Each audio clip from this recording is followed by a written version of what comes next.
നമ്മുടെ banana cutlet ഉണ്ടാക്കാനായിട്ട് ഞാനിവിടെ 2 പഴം എടുത്തിട്ടുണ്ട്. അത് നമുക്കൊന്ന് പുഴുങ്ങിയെടുക്കാം. പിന്നെ ഇവിടെ ഞാൻ 4 കഷ്ണം ബ്രെഡ് എടുത്തിട്ടുണ്ട്. അത് നമുക്ക് മിക്സിക്കകത്ത് നന്നായിട്ടൊന്ന് പൊടിച്ചെടുക്കണം. അതായത് നമുക്ക് ബ്രെഡ് ക്രംസിന് വേണ്ടിയിട്ടാണ്. ഒരു 4 കഷ്ണം ബ്രെഡ് മതിയാകും. അപ്പോൾ ഞാൻ നന്നായിട്ട് പൊടിച്ചെടുത്തിട്ടുണ്ട്. ഈ ഒരു രീതിയിലായിരിക്കണം. പിന്നെ ഒരു 4 സ്പൂൺ പഞ്ചസാരയും 2 ഏലക്കായും കൂടി ഇട്ട് മിക്സിക്കകത്ത് നന്നായിട്ട് പൊടിച്ചെടുക്കണം. പിന്നെ വേണ്ടത് മൈദയാണ്. ഒരു 1/2 കപ്പ് മൈദ വെള്ളത്തിൽ ഞാൻ നന്നായിട്ട് ഈ ഒരു ലൂസായിരിക്കണം. ഈ ഒരു കൺസിസ്റ്റൻസിയിലൊന്ന് കലക്കിയെടുക്കണം. പിന്നെ വേണ്ടത് ഒരു 4 സ്പൂൺ തേങ്ങ ചിരകിയത്. ഇപ്പം ഞാൻ പഴം നന്നായിട്ട് പുഴുങ്ങിയെടുത്തിട്ടുണ്ട്. ഇതിന് നടുക്കത്തെ കറുത്ത കുരുക്കളൊക്കെ ഒന്ന് മാറ്റി കൊടുക്കാം. നന്നായിട്ട് കുഴച്ചെടുക്കാം. ഇപ്പം ഞാൻ കുഴച്ചെടുക്കാൻ പോവാണ്. കുറച്ച് ബ്രെഡ് ക്രംസ്, പിന്നെ നമ്മൾ ചിരകി വെച്ചിരിക്കുന്ന തേങ്ങ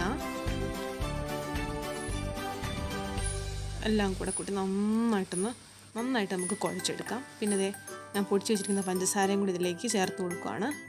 ചേർത്തിട്ട് നമുക്ക് നന്നായിട്ട് കുഴയ്ക്കാൻ പറ്റുന്നൊരു പരുവത്തിൽ നന്നായിട്ടൊന്ന് കുഴച്ചെടുക്കാം.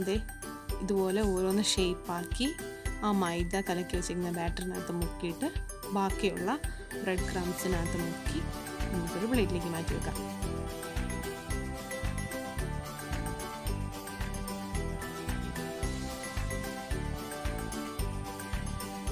ഇനി ഇതുപോലെ ആക്കി വെച്ചതിന് ശേഷം നമുക്ക് എണ്ണ ചൂടാക്കാം. എണ്ണ നന്നായിട്ട് തിളച്ച് വരണം. തിളച്ചിട്ട് ഒന്ന് തീ കുറച്ച് വെക്കുക.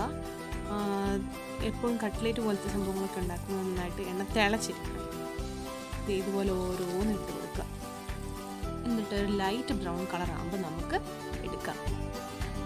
ഇപ്പം നമ്മുടെ അടിപൊളി നല്ല സ്വാദിഷ്ടമായിട്ടുള്ള ബനാന കട്ട്ലേറ്റ് റെഡി ആയിട്ടുണ്ട്.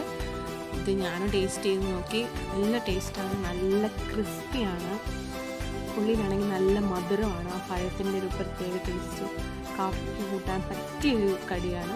എല്ലാവരും ഇത് വീട്ടിൽ ട്രൈ ചെയ്ത് നോക്കണം. ഭയങ്കര ടേസ്റ്റാണ്. അപ്പോൾ നിങ്ങൾക്ക് എല്ലാവർക്കും ഈ വീഡിയോ ഇഷ്ടപ്പെട്ടെങ്കിൽ ലൈക്ക് അടിക്കുക, സബ്സ്ക്രൈബ്